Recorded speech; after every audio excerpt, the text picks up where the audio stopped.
This is an interesting trial. It's a trial where we basically ask the question, can we improve organ preservation for patients with sinonasal squamous cell carcinoma, which is the most common subtype of sinonasal cancers. We know already from other rare sinonasal cancers that could help their outcome in terms of surgery and in terms of overall outcome. However, this has not being tested in squamous cell cancers head-to-head between the surgical versus the neoadjuvant therapy arm. There have been studies that were reported from single institutions as well as retrospective series, most of them, encouraging the use of chemotherapy. However, the practices out there were still people did not adopt this as a standard approach, even though some centers did adopt it, but many centers did not. And so there was an urge to conduct such a study. And what we did is we took patients who needed resection of these organs, namely the orbit and the base of skull, and they had locally advanced disease. We chose these patients to have T3, T4A, and some T4B disease.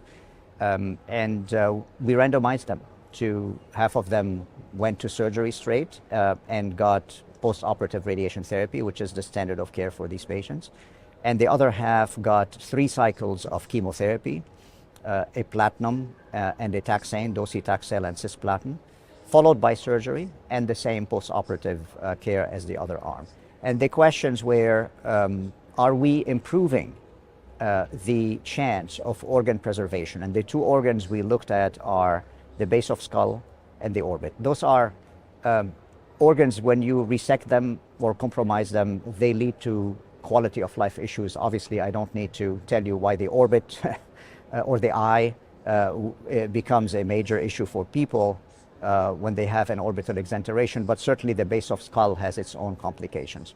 And so remember that in the retrospective single institution series, people did not look at the initial presentation of the patients in details. In other words, we don't know for sure how many of these patients needed resection of the orbit or needed resection of the base of skull in these retrospective series. They're encouraging, but they really did not start from a very clear starting point. And I think EA3163 was the right setup because patients on either of the arms, basically, as we said, required resection of these organs. And so when we looked at the rate of preserving both the orbit and the base of skull, the rate of preservation for the control arm was 15%. The rate of preservation for the neoadjuvant arm was 50%. The trial was underpowered because it did not enroll the target number of patients. This is a very difficult study to enroll. It opened for several years, and we enrolled a total of 29 patients. And only 23 of these patients are evaluable for organ preservation because they ended up having surgery. And so this is what we're reporting at the ESMO meeting here. And if you look at the 2 arms of the study, they're fairly well balanced in terms of the stage of the disease, in terms of the primary site of the disease. As you know, sinonasal cancer is not just one site. The most common is maxillary sinus, but you have other also less common sinonasal tumors in terms of sites. And it was clear, to our surprise, that there was a trend, as I told you, in the primary outcome for the organ preservation to be higher in the group that got neoadjuvant therapy.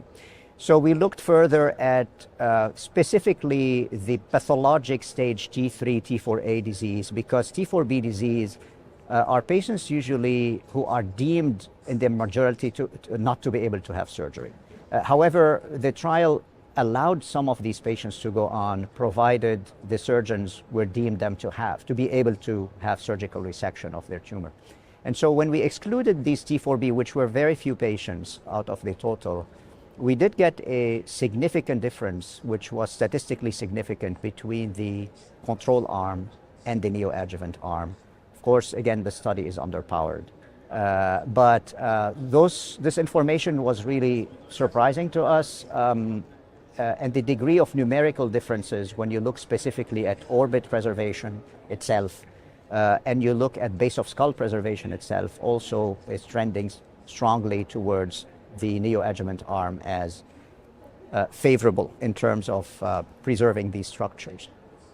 And when we looked further at the starting point of the same organ involvement, in other words, we looked at patients who presented and needed orbital resection, and patients who presented and needed base of skull resection, and then looked at the outcome based on each arm. Also, the differences were about 50% difference in between the two arms in terms of the chance of improving both orbit preservation and base of skull preservation. And so we're very happy about the results. I think this raises several questions.